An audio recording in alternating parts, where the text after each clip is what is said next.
MGB Telma, des actualités uniques, dynamiques et renversantes dans le journal TV.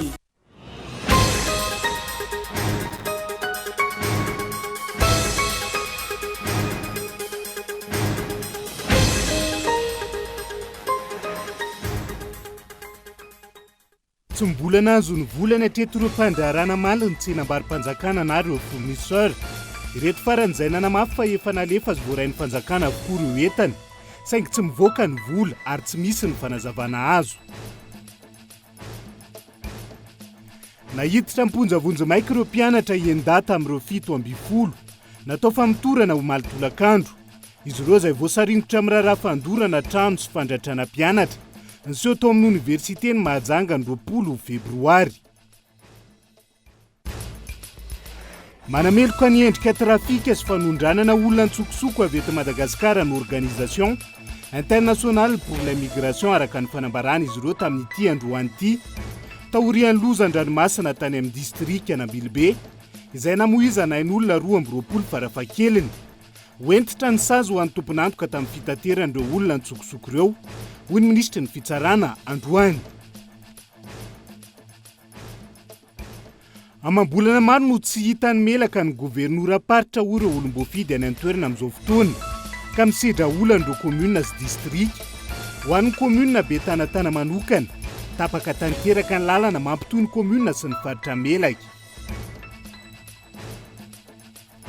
Any velany maherin'ny 100 ireo namony ainy ao Mozambika sy Malawi amin'izao fotoana, manoloana ny fandalovan'ny rivodoza Fredy. Ivoaka ny ranomasina ao amin'ny lakan-drano ny Mozambika rapitsoatoandro ny rivodoza, raha ny vinavina ny sampana mpamatatra ny toetry ny andro. Ny antsiprian'izay.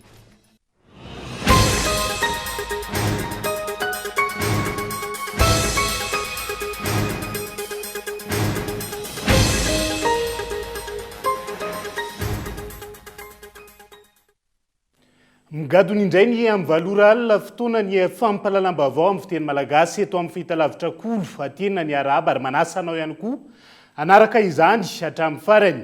Avy hatrany dia ny fitakiana ireo mpandraharaha mamala ireny tsenam-barim-panjakana ireny no ndeha isantarantsika ny fampalalam-baovao amin'ity alina ity. Tsy mbola nahazo ny volana hatreto ireo mpandraharaha namala ny tsenam-barim-panjakana samihafa.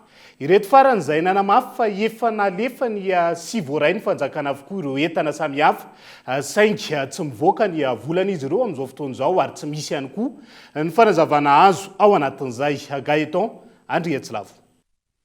Ny faharoa ny volana febroary lasa teo, ny tokona tena Antaninarenina ireo mpandraharaha malagasy namaly ny tsenam-barim-panjakana, nitaky ny volan'izy ireo tsy nalohan'ny fanjakana.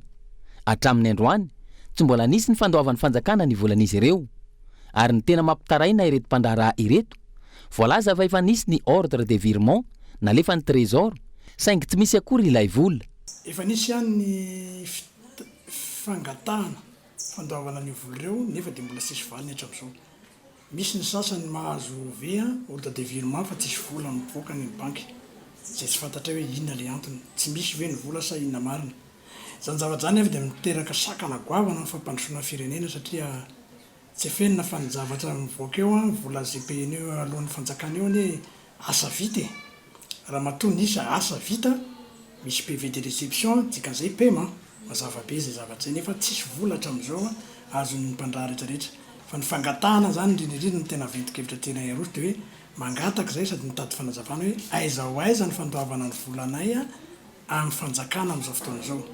Izay ilay vola fanjakana fa misy amin'ireo vola fanjakana ireo tompoko vola zay budget etra alohan'ny commune alohan'ny vahoaka mivantana amin'ny commune ary tsy efenina anareo fa hatramina vola 2 millions d'ariary dia sy pays 2 millions d'ariary hoe tsisy vola. Nefa zany vola sana vola apetraka hoe io ny volan'ny commune apetraka amin'ny banky anankiray dia rehefa ilaina ilay vola dia ilaina nefa tsisy zany zavatra zany ankehitriny ka ao ny mpandraharaha sasany tapaka lalan-draha, ao ny voaroaka amin'ny tokantrano amin'ny hofatrano, ao ny tsy mianatra na CPR zao dia misy tsy manao droit dia zany ny zava-misy. Rehefa vola avy amin'ny fanjakana na ministera inona na sampandraharaha inona, rehefa mandalo amin'ny tahirim-bolam-panjakana dia tratran'izao olan'izao avokoa raha ny fanazavana. Misy ny vola anaovana tournée sy fanampiana etsero raha ny fanazavana, ka inona no antony tsy andoavana ny volan'ireo mpandraharaha ireo?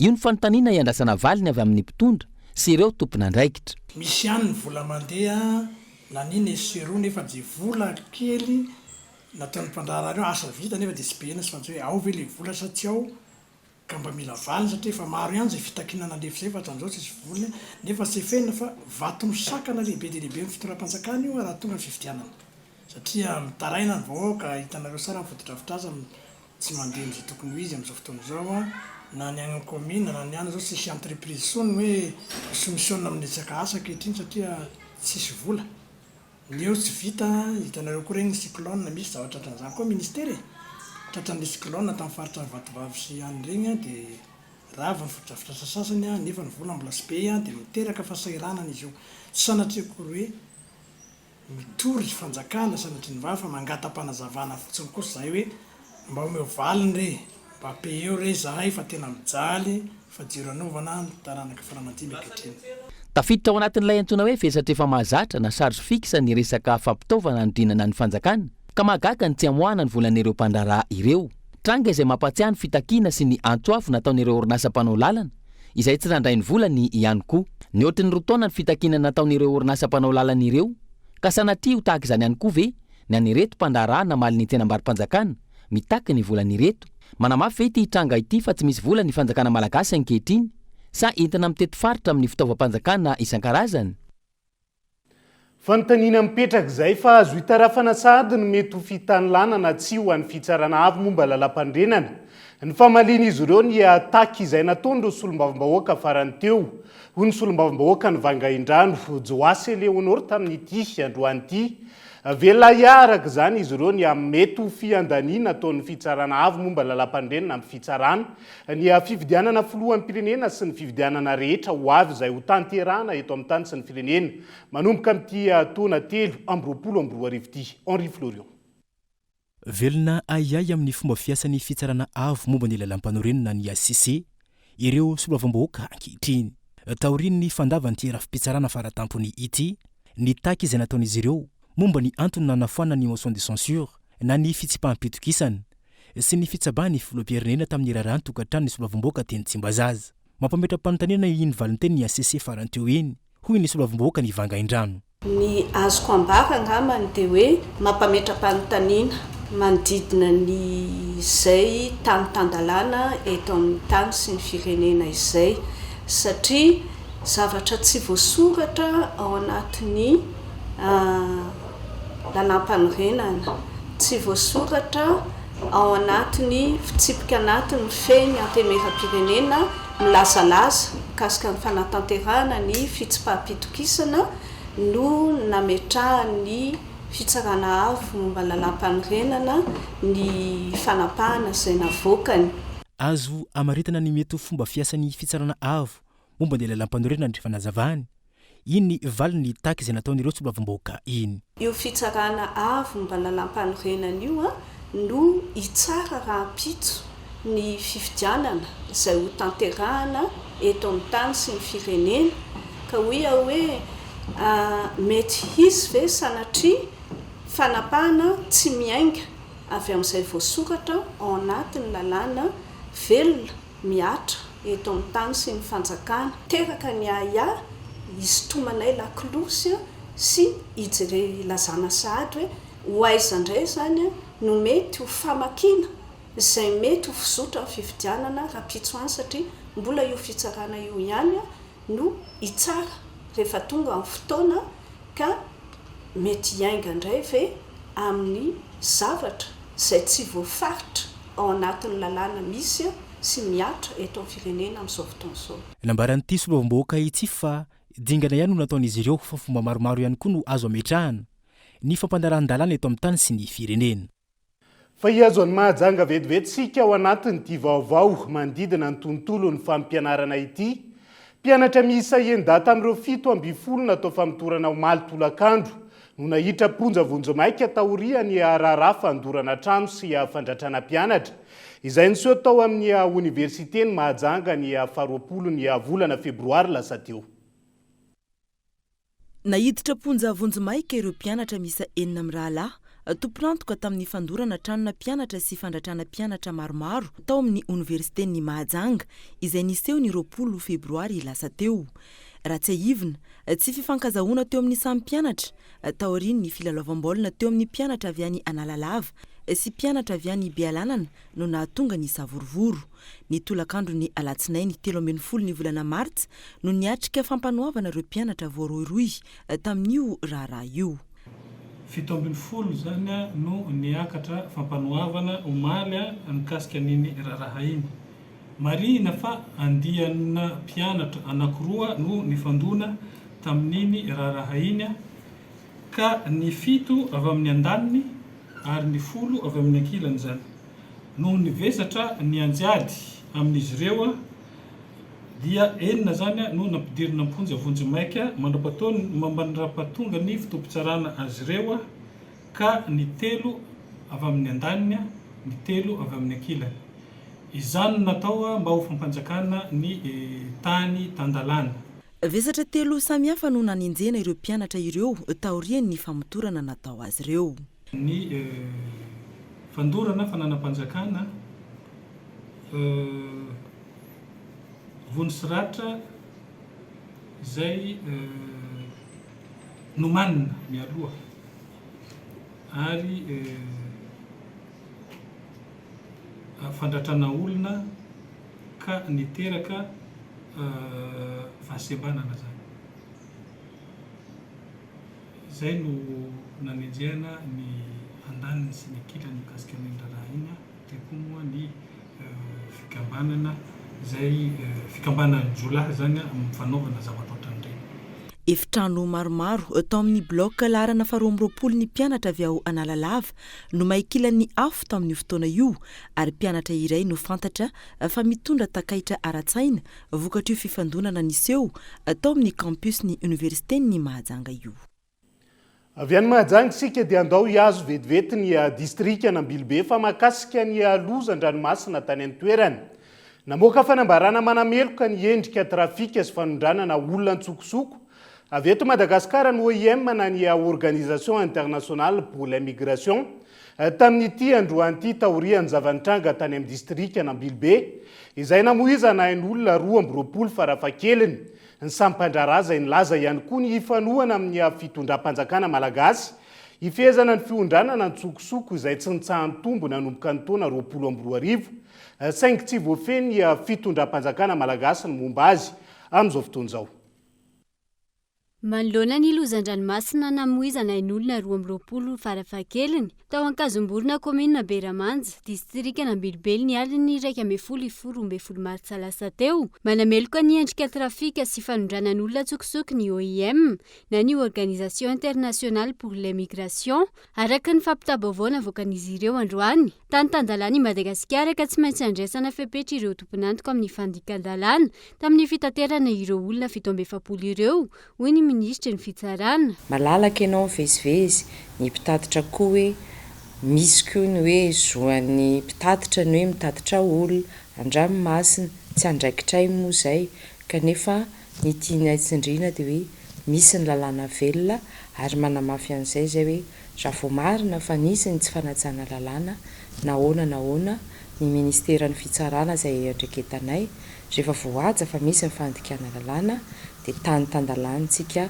dia tsy maintsy miahatra ny lalàna tsy hoe ilay olona akory ny hoe diso fa ireo izay ny tsy nanaja ny lalàna teo amin'ny fanatanterahana ny eloka no tokony hiaran'izay lalàna izay fa ny fanadihadiana moa dia mbola isokatra. Tsy nitsahan'ny tombo izay fikasana iondrana antsokosoko makany Mayotte izay nanomboka ny taona 2012 raha ny fampitam-baovao hatrany. Ankoatra ireo tafavoaka, betsaka ny sarona mandritra ny fialany any Madagasikara na ny fidirany ny sistany Mayotte. Marany koa ny tradoza toy izao ary ampoliny hatrany ny iainana foirany zava-misy tao anatin'ny 5 taona farany. Nanamafy ny fahavononana anohana ny fitondram-panjakana malagasy ihany koa araka izany ny OIM ifehezana izay fiondranana antsokosoko izay. Ny lehibe niraky ny OIM eto Madagasikara izay miantso ireo mpiara-mombona antoka arabola sy ara-teknika anohiny izay ady amin'ny fiondranana antsokosoko izay. raha ny fampitambavao azy moa zany amin'izao fotoana dia miisa roa ireo olona karohana ao anatin'izay mahakasika an'ity lozan-dranomasina nitranga tany amin'ny distrika Anambilobe ity ho tanteritsika miandalana eto amin'ny fampalalam-bavao hatrany moa ny fivoaran'izay fa ireny moa zany tsy nangataka nantsona ny mpiara-miombonantoka fa avy dia vonona fa raha ny fiomanana amin'ny fividianana kosa indray dia miantso ireo mpisehatra rehetra amin'ny fividianana handray anjara midinika hifanankalozan-kevitra ny eo anivon'ny seni ny fa-efatra amby 20 ny volana martsa ho avy izao ity faran'izay nanamafy ihany koa fa isy ny fitsirihana arakajy mirindra na ny audita informatika mikasika ny rindra-baiko nandrafetana ny lisitra mpifidy izay iarahana amin'ny OEF na ny Organisation Internationale de la Francophonie. Gaëtan Andriatsilavo. Nanambara ny filohan'ny seni nandritra ny fidinana ifotony natao teny amin'ny fokotany na Ambodivonikely Ambohimanarina androany fa isy ny fitsirihana arakajy mirindra na ny audita informatika mikasika ny rindram-baiko nandrafetana ny lisitra ny mpifidy izay iarahana amin'ny OEF na ny Organisation Internationale de la Francophonie. Manambara izay eo anivon'ny seni fa isy zay fitsirihana ny atotanisa zay arakajy mirindra zay iarahana amin'ny Organisation Internationale de la Francophonie na ny OEF. Zany hoe batoato manomboka amin'ny 20 volana marsa ity zareo zany no tonga eto amintsika ka ho fantatsatsika mialohany fa 17 volana marsa ity ny vokatry n'izany fitsirihana arakajy mirindra izany.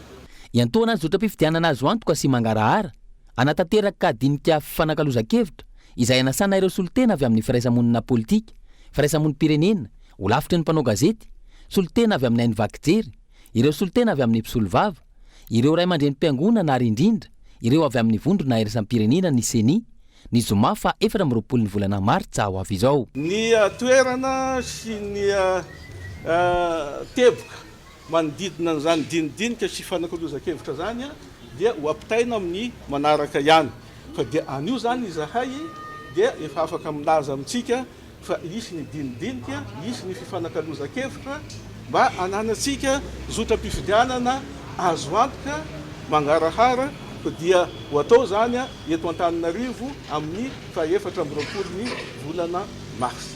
Tanjona amin'izany ny sy ny fampitokisany eo amin'ny mpisehatra rehetra mikasika ny rindram-baiko nandrafetana ny lisitry ny mpifidy sy ny vokatra azo nandritra izay fanavoazana tanteraka ny lisitry ny mpifidy izay.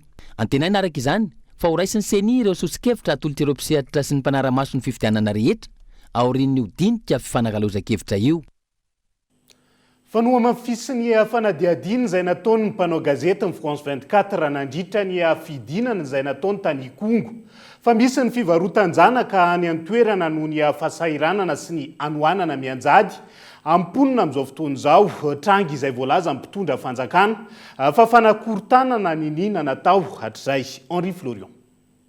Araka ny vaovao izay nivoaka omaly tao amin'ny France 24 misy ary tsy honohony ny fisian'ny fivarotan-janaka any amin'ny distrika ny Kongo iny noho ny fahasahiranana sy ny anoanana mianjady amin'ireo mponina.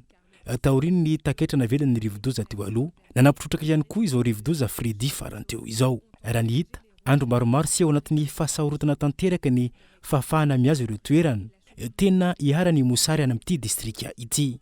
Nanampitrotraka ihany koa ny fahasimbany lalana taoriny ny rivodoza Batsirai amin'aty farany teo ka mitoka-monina tanteraka ny faritra maromaro ary tsy tafavoaka ihany koa ny vokatra.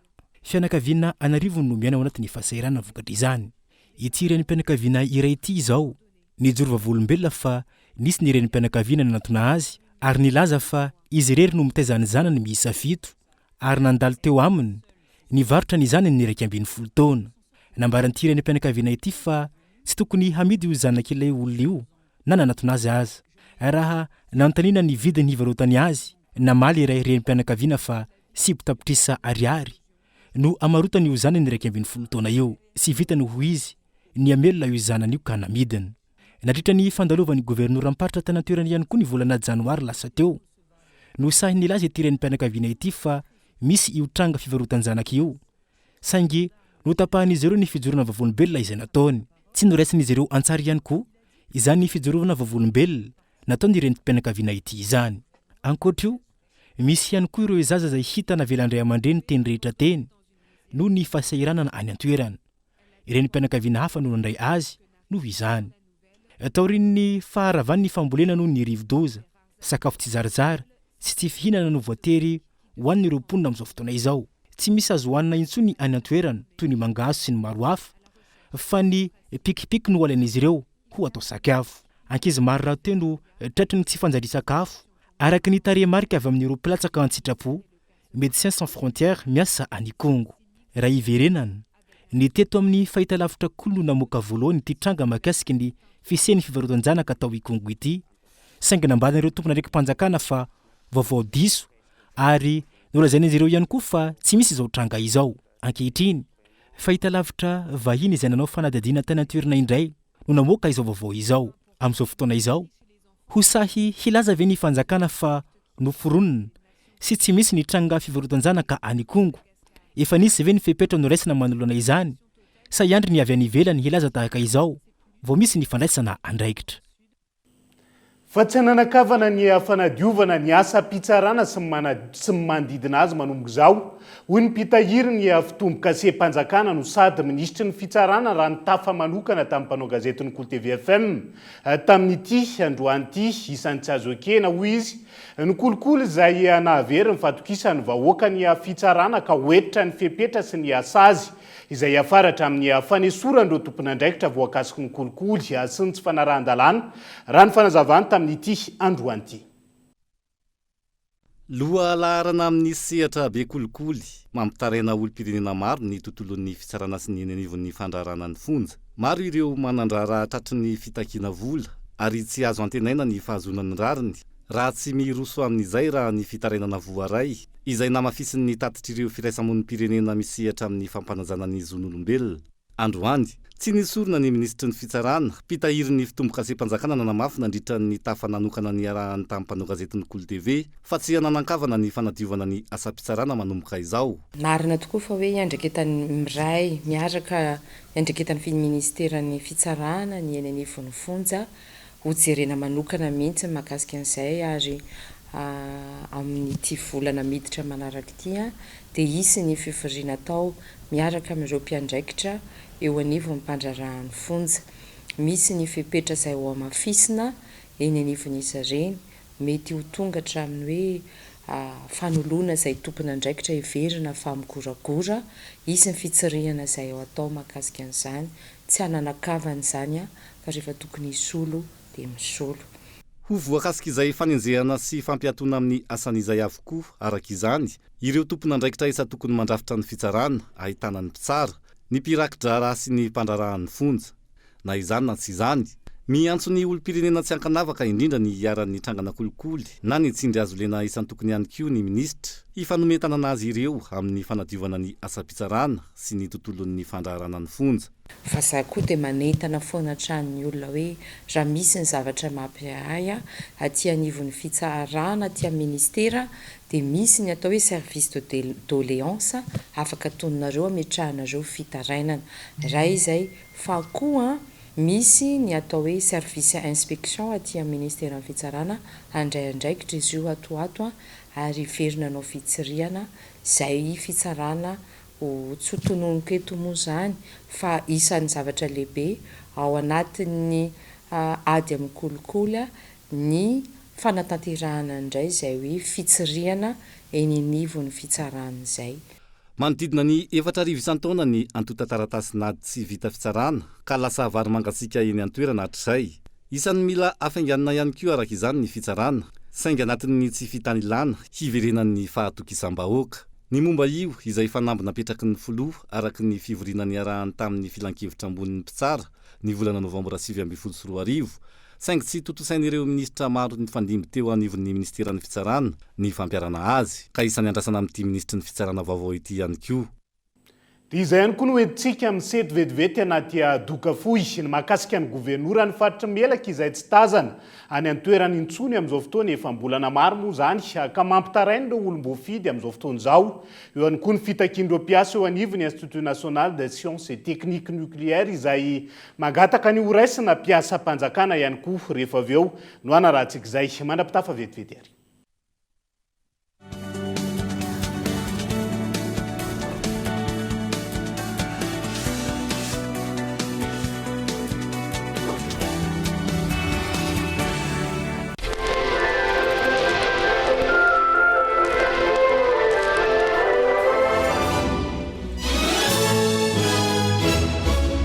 Deo, mba tantarao le biscuit Gouty. Nisy rivotra fofofo be ny teny tsara feno varim-bazaha na nebina daholo voanina voaloboka sy voanjo ary mifangaro ka nanomeny biscuit complet Gouty mampahavitrika antsika isan'andro. Biscuit complet Gouty vita avy amin'ny lafarina feno otrikaina ho an'ireo te ho salama sy hatanjaka be. Gouty mahameriny anio. Finday kado smartphone vaovao be S Prime. Finday raitra ifandraisanao maharitra amin'ireo akaiky anao amin'ny vidiny 399 000 ariary. Misy fihenam-bidy koa amin'ny finday iFil Prime, FM Prime sy ny Mifi 4G. Tonga vahaingana eny amin'ny Telma Shop anjifan'ilay ho anao. Telma, safidiky numéro 1 malagasy.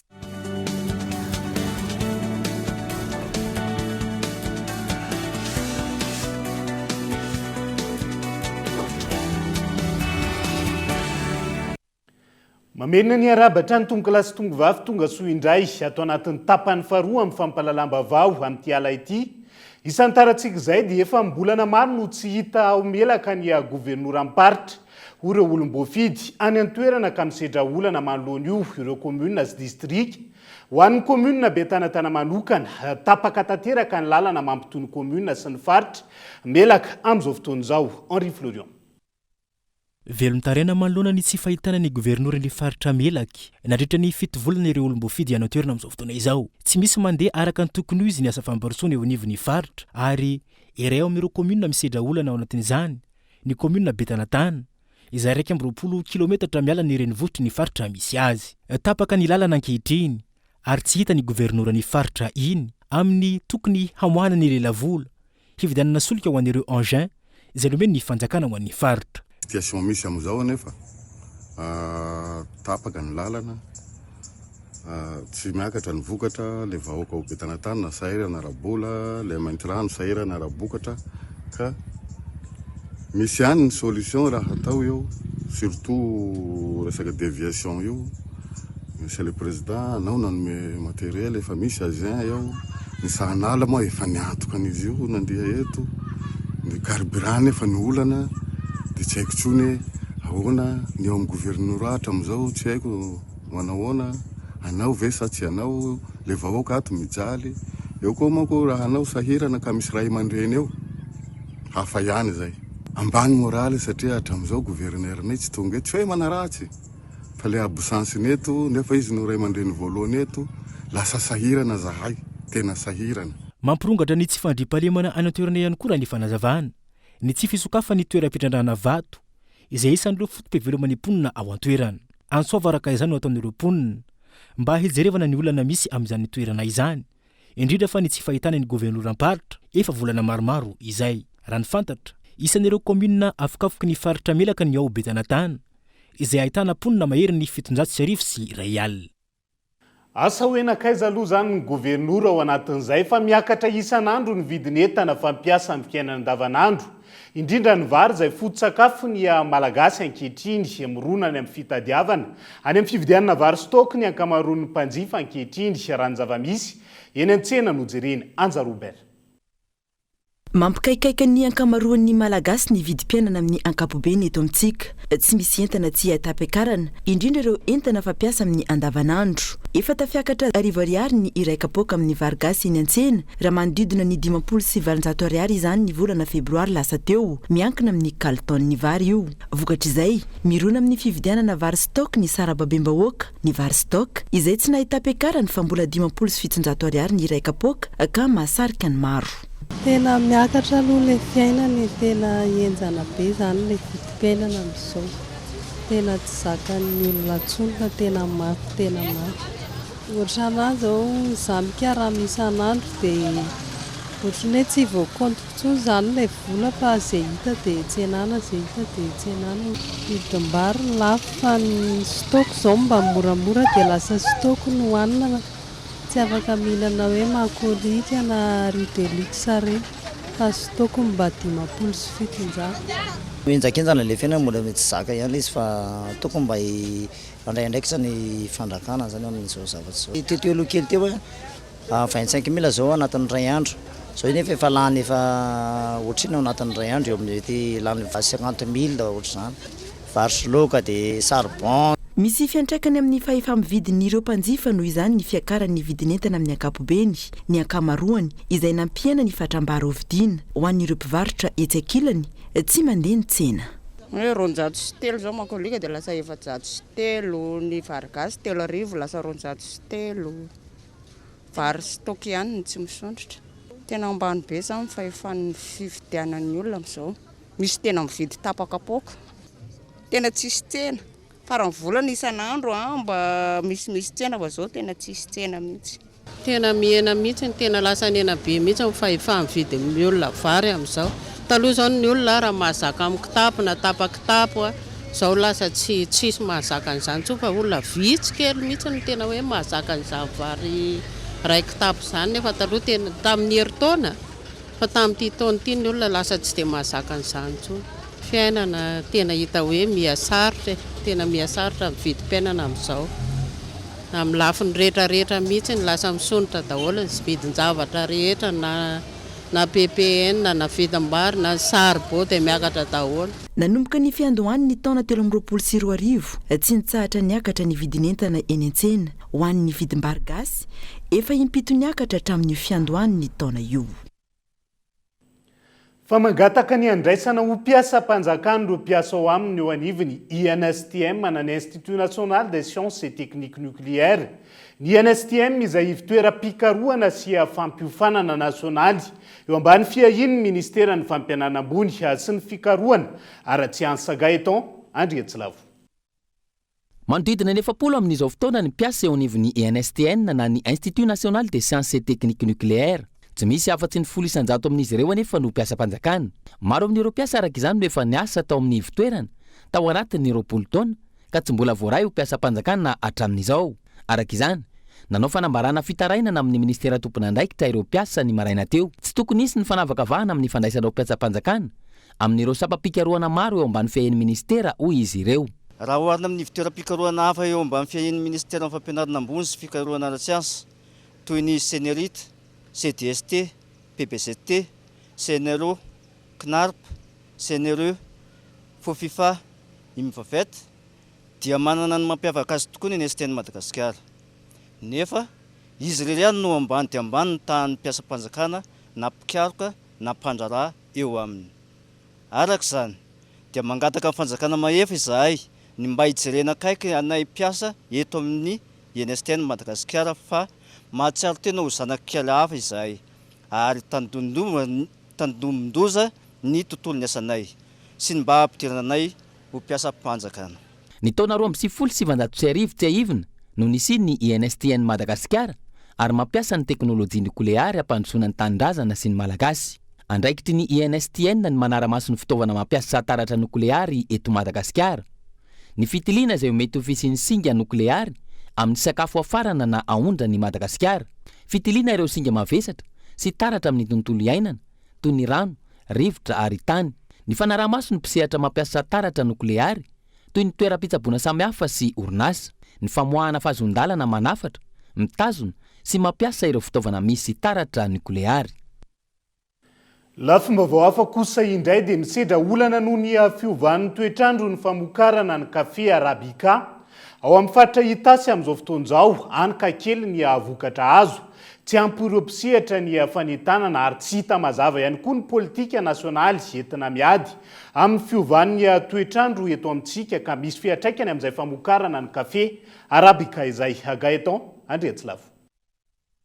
Noho ny fiovan'ny toetrandro simba ny voly-kafe, tsy ampy ny orana ka lasa kely ny voan-kafe, lasa mavomavo ny raviny ary misy aretina sy bibikely ny voly.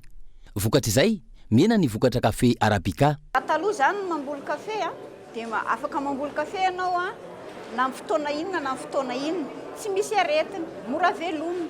Fa izao ianao raha vao amboly kafe amin'izao fivoavan'ny toetrandro izao dia tena mila finiavana be, mila fikarakarana be satria betsaka le aretina amin'ny fivoavan'ny toetrandro. Ohatra hoe ny bibikely, ny olatra amin'ny kafe, ny mavo, ny raviny kafe fa tsy maitso. Ireo firenena-dehibe matanjaka manana indostria ny manimba ny tontolo iainana ka miantraika sy mipaka amin'ireo firenena andalam-pandrosoana toa ny Madagasikara. Vahaolana naroso manoloan'izany ny fahaizana mitantana amin'ny fampianana ny effet de serre.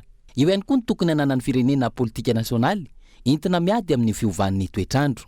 Anisany misubira na hoe mitraika tanteraka mivatana amintsika izany fivavahan'ny toetrandro zany. Amin'ny mampanao futur juriste an'reto mpianatra reto dia tsara zany raha misy mihitsy ny ara hoe avy eto amin'ny mpianatra eto amin'ny OSD no mivoaka izay volavolan-dalàna izay ahafahan'ireo firenena tandrefana naja atsakany sy andavany ny atao hoe engagement angamba ny teny koa azy amin'ny teny frantsay izay nataony zareo satria potika tanteraka mahitsy ny tontolo iainana aty amin'ny faritra atsimo aranisan'izany Madagasikara. Ny 5.9 na 7.9 ny malagasy dia tatsah avokoa. Misy fetraikany avy dia mivatana amin'ireo tatsah ireo ilay fiovaovan'ny toetrandro. Mahatratra 2.5 degré Celsius ny hafanan'ny tany amin'izao fotoana, hoy ny eo anivon'ny sampana mpamatatra ny toetry ny andro. Tandindomondoza araka izany ny olombelona sy ny biby ary ny zavaboary, ary tomponatoka amin'izany avokoa ny rehetra, ireo mpietsehatra ara-tontolo iainana, ny tanitsapam-boly, ny mpitondra, ireo manam-pahaizana manokana ara-tontolo iainana, ary indrindra ny vahoaka malagasy. Ilaina ny fanentanana sy ny fanabeazana ny malagasy,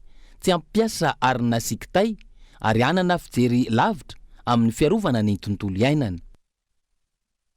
Fa vitsy ireo mafantatra ny mahazava-dehibe ny fianarana matematika indrindra ireo tanora amin'izao fotoana izao. Maro ankilan-dreo siatrasa afaka hidirana aorian'ny fianarana azy eny anivony anjerimanontolo. Ho fankalazana ny andro maneran-tany ho an'izay matematika izay, nisy nihetsika fampafantarana ny sampam-pampianarana matematika teny Ankatso tamin'ity androan'ity fitinokolona. Miena ny faripahaizan'ireo tanora eny amin'ny lisea, indrindra amin'ireo taranja siantifika. Manaprofizany akavitsiany ireo tanora misafidy ny taranja siantifika any amin'ny fanadinana bakalorea. Araka izany, zava-dehibe ny fampafantarana ny mikasika ny nombre pi izay manamarika ny matematika. Tanjona amin'izany ny fanentanana ireo mpianatra isafidy ny taranja siantifika. Resaka fanabeazana tsika dia misy tanjona amin'ny fanabeazana, dia miresaka siantifika sy matematika dia efa somary lasa tsy tian'ny ankizy, mampitahotra ny ankizy dia izy.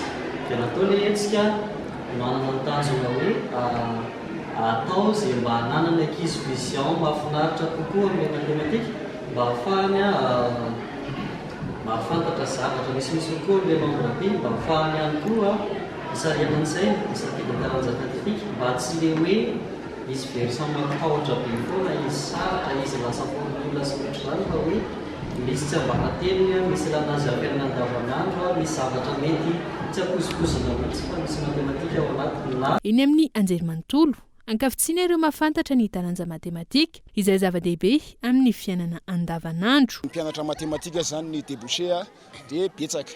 Tsy voatery hoe tsy maintsy ampianatra zany ianao raha manao matematika. Fa misy ny informatika izay mampiasa matematika fa tsy fantatry ny olona zany. Rehefa programmenao reny dia matematika ny ao ambadika ireny zavatra ireny, tsy fantatry ny olona zany. Afaka mahavita ny asan'ny économiste ihany koa, misy atao amin'ny matematika ny maty appliqué, misy combinatoire, izay mahavita ny asan'ireo économiste tsy latsa-danja amin'ny économiste izay mivokany amin'ny économie zany. Ny matematika ihany koa dia entina hikarohana. Ohatra zao tamin'ireny Covid reny zao dia tsy fantatry ny olona hoe équation matematika no nahafahana namoaka an'ireny vaccine izay hitantsika rehetra nalaza zany zavatra any. Raha ho an'ny vehivavy manokana, vitsy ireo mpisehatra amin'ny taranja siantifika, ny matematika izay manampy hatramin'ny fomba fiainana. Dia rehefa tonga tetỳ amin'izay rehefa ao anatin'ilay manao matematika mihitsy dia mahatsapa hoe misy zavatra betsaka zany hovain'ilay matematika eo amin'ny fiainana. Izany hoe tsy tena mitovy loatra tamin'ny ianao tsy nanao matematika taloha rehefa ianao ilay ato anatiny ato fa tena misy zavatra tena hoe miova mihitsy. Ohatra fotsiny izao hoe lasa manana faharetana, manana patience zany olona manao matematika. Zay zao ny hitako hoe mahasamihafa amin'ny olon-kafa rehefa manao matematika dia manana patience kokoa zany eo amin'ny fanaovana zavatra satria misy zavatra heretana ato, misy zavatra ohatrany hoe amboarina mihitsy zany ilay toe-tsaina amin'ny fanaovana an'ilay matematika. Ho fankalazana ny andro maneran-tany ho an'ny matematika, nisy ny hetsika izay nokarakarain'ireo mpianatra ao amin'ny sampam-pampianarana matematika teny Ankatso. Raha toka tetsy amin'ny lisea Analamahitsy no fankalazana ofisialy avy amin'ny vomeram-pirenena malagasy ho an'ny UNESCO.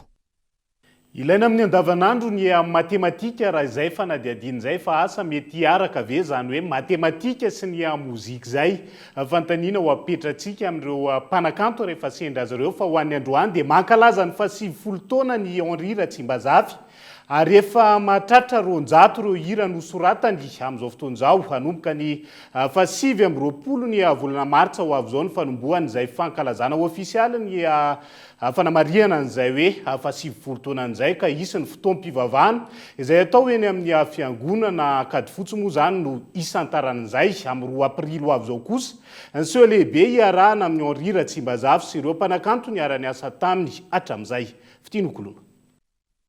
Iray amin'ireo mpanakanto malagasy sangany i Henri Ratsimbazafy tao anatin'ny 7 taona nahatratra 80 taona no nanoratana hira sy fiankarana an-tsehatra. Ho fankalazana izany, izy ny fampisehoana ho tanterahina ao amin'ny CCSK Antanimena amin'ny 2 aprily ho avy izao, izay iarahana amin'ireo mpanakanto niara-ny asa hatramin'izay. 7 taona izay tsy bitika izany fa tena goavana. Dia tena manamarika amin'izay dia izy ny goavana izay tanterahina ao amin'ny CCSK Antanimena. Ny fandehan'ny fety amin'io dia aharitra amin'ny adiny 3 eo. Fa efa nisy mihaino manokana izay hira ho kalona amin'io sy arahan'ny hira amin'ny mpankafy azy. Olona sy vondron'olona maromaro no miara-mientana sy miara-miasa entina manatanteraka an'io sy goavana io. Mahery ny 200 mahery amin'izao fotoana ny hira nosoratany Henri Ratsimbazafy. Nosinganina manokana mandritra ny fankalazana ireo hira nanamarika hatramin'izay. Dia mbola mamorona foana raha dia efa lanilainga rehefa be ihany ilay zavatra lelo hevitra voasaka dia mbola mamorona ihany efa nazany. Fa amin'ny fotoana io tsy dia tiako loatra any manao hira vaovao satria ny mijery koa hira ny tena marina le hira efa fantany hoe no tiany hoeno ka ao anaty le hira foroka rehefa manahira anahy mihitsy manao hoe reto no atao reto tsy atao satria be dia be le izy ka dia izaho no tsy hanao hira vaovao. Anomboka amin'ny 20 martsa ho avy izao ny fankalazana ofisialy izay ho totosaina etsy amin'ny fiangonana Akady fotsy. Manomboka amin'ny alakamisy 19 martsa ho avy izao kosa no afaka jifaina ny tapakila etsy amin'ny CCSK Antanimena hatrany. Lafomba vao hafa kosa indray dia tokony hanampahalalana momba ny teolojia avokoa ny mpino kristianina rehetra. Ankoatra ny ampiofana ho mpitandrina hoy ny tompon'andraikitra teo anivony setela. Isy arak'izany ny fampianarana ny kristianina laika amin'ny alalan'ny famelabelaran-kevitra nomena ny lohateny hoe 5 andro ny fiovana amin'izao akatoko ny fankalazana ny 30 taona nijoroany ny sehatra teolojia ho an'ny laika izao. Daniela Mino Arso. Zava-dehibe ny fampiofanana ny laika eo anivon'ny fiangonana hoy ny nambarany tompon'andraikitra eo anivon'ny sehatra teolojika ho an'ny laika na setela. Ny fiangonana izay tsy afa-misaraka mivondrona laika no nirafitra mifety farany eo amin'ny fiara-mientana sy fiarahana mizotra aminy. Eo ihany koa ny anjara andraikitry ny laika eo amin'ny fampandehanana ny asan'ny fiangonana manontolo na eo aza ny fisiany ireo mpitarika. Teo amin'ny tantara dia nandihy fiovana hatrany hatrany ny fiainam-piangonana. Nanomboka tao amin'i Jesosy Kristy zany nisy fiovana teo amin'izay mahazatra teo amin'ny jiosy ny finoana kristianina zany. Nitondra fiovana lehibe Jesosy Kristy tompo ary dia nanova sy nalamboatra sy nanavoatanteraka ny fiainana ny fisian'i Jesosy Kristy tompo. Teo amin'ny tantara amin'ny fiangonana koa dia tahaka izany nisy ny tanysaina eto angambany hoe ny fanitsim-pivavahana tary Andringa Martin Luther sy ry Jean Calvin sy ny sisa sy ny sisa. Tamin'ny andron'izy ireo ny baiboly dia mbola teo am-pelatana mitondra fivavahana irery ihany fa nanomboka tamin'izany fanitsim-pivavahana zany no nisy ny famahoana ny fahafahana mamaky ny baiboly na ny tenin'Andriamanitra zany nisy ny fanamboarana samihafa. Fa mitoy zany fanovana zany manaraka ankehitriny ka raha ny amin'ny sehatra teolojika ny laika dia anjara asan'ny raisin'ny FJKM zany hoe mba tsy ho an'ny mpiomanom-pitandrina ihany ny fampianarana fa ho amin'ny vahoaka kristianina zay le hoe famahoana ambany rehetrarehetra zany no anana fahalalana momba ny teolojia ny momba n'Andriamanitra ny famonjena ny baiboly sy ny sisa sy ny sisa. Tsy aivana mandidina ny 4 arivo ireo laika nandray fiofanana teo anivon'ny sehatra teolojika ho an'ny laika teo aloha raha mandidina indray ala kosa no kendrena amin'ny alalan'ny tsangan'asa kasain'ireo tompon'andraikitra tao amin'ity taona ity. Hatreto manodidina 500 ny andiany vaovao manaraka ny fiofanana amin'ity taom-pianarana ity. Ankilany ferony 30 taona amin'ity taontiny ny orenany sehatra teolojika ho an'ny laika na setela raha niorina tamin'ny taona 3,790 izany teo anivon'ny fiangonana FJKM. Ho fankalazana izany, isy ny hetsika famelabelara-kevitra nomena ny lohateny hoe 5 andro ny fiovanany 24 martsa ho avy izao ao amin'ny fiangonana FJKM Andrianarivo Fahasoavana isaky ny amin'ny 10 tanjona ny atsapan'ny tsirairay ny fiovana raha ny fanazavana trany. Dia izay ihany koa no hoentintsika miampita ao anatin'ny maresaka iraisany pirenena amin'ity ala ity. Maherin'ny zato ireo namony ainy ao Mozambika sy Malawi amin'izao fotoana manoloana ny fandalovany rivodoza Fredy. Ivoaka an-dranomasina ao amin'ny lakan-drano ny Mozambika raha-pitso atoandro ny rivodoza raha ny vinavina sampana mpamatatra ny toetry ny andro. Voasikajo rivodoza voalohany na aritra ela indrindra moa amin'izao fotoana ny rivodoza Fredy. Sous la pluie battante qui n'en finit plus de tomber. Tsy mitsahatra mirotsaka hatramin'ny androany ny orana ao Malawi vokatra ny fandalovan'ny rivodoza Fredy. Isan'izany ny ao amin'ny tanàna Plantira, maro ireo fahasimbana nateraky ny fiotsahan'ny tany sy ny fiakaran'ny rano. Tapaka ny famatsiana herinaratra ny atoerana, nisy ny trano rava ary sahirana ny amin'ny fivezivezena ireo mponina manoloana ny fahatapahan'ireo lalana. Mety ho ny asa fikarohana ireo niarambona sy ireo tsy hita popoka. Mitoetra ankehitriny ny état de catastrophe ny Malawi raha ny fepetra noraisin'ny fitondram-panjakana. Manao antsoaviny amin'ny fangatana fanampiana avy any ivelany izy ireo eo natrehan'ny tsy fahampiana hiatrehana ny rivodoza. Raha iverenana, tany akaiky ny morontsiraka Aostralia no niforona ny rivodoza Fredy ny fiandohan'ny volana febroary lasa teo. Taorian'izay, nandalo tamin'ireo nosy anatin'ny ranomasimbe Indiana ity rivodoza ity toy ny teto Madagasikara. Ary fanindroany ankehitriny no mikasika ny firenen'i Mozambika. Isan'ireo rivodoza voasikajo mahery vaika indrindra taty amin'ny tapany atsimon'ny tany Fredy ary isan'ireo rivodoza naharitra ela indrindra raha nambarana avy eo anivon'ny OMM na ny Organisation Météorologique Mondiale. D'après l'Organisation Météorologique Mondiale. Farany etondray ny fiarahantsika ho an'ny androany ankasitrahana ny safidinao tsy nisaraka tamin'ny fahita lavitra kolo. Mbola maro ny fandarina hoentina aminao amin'ity ala ity ka isan'izany horonan-tsara mitondra lohateny West Side Story. Anatin'ny sokajy romansa ireny izy io ka hanasananao tsy hisaraka aminay hatramin'ny farany veloma tompoko.